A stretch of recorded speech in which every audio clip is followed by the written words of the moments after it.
Hello good morning सबैलाई। यो चाहिँ मेरो आसाममा जन्मभूमि, मेरो घर यहाँ हैन त। यो हाम्रो चाय बगान, सुपारी खेती यस्तो ब्युटिफुल छ कि हैन चाय बगान हाम्रो हैन। पत्ता निस्किँदैछ, अब टिप्ने बेला चाहिँ भएको छैन। लगभग अब यो महिनाको एन्डमा हाम्रो टिप्ने टाइम पनि हुन्छ चियापत्ती हैन। मजाले पलाउँदैछ, आउँदैछ है। आज चाहिँ बारी सो चाय बगानको घुमघाम हो हैन। गाइस कस्तो लाग्यो चाय बगान? आसाममा चाहिँ अलिकति के भन्छ त्यो टप क्वालिटीको चिया पनि बनिन्छ हैन।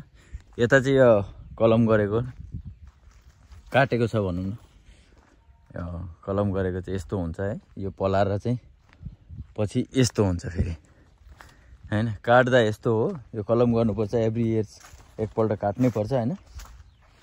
अनि हामी चाहिँ यसलाई डिसेम्बर जनवरी महिनातिर काट्छौँ र अब फेब्रुअरी मार्चतिरबाट चाहिँ यसरी पलाएर यो चाहिँ टिप्ने लायकको हुन्छ। अब मार्च एन्डतिरबाट चाहिँ, मार्च मिडलबाट भनौँ न, एन्डबाट टिप्ने लायकको हुन्छ यसरी है त। So guys, how is it beautiful?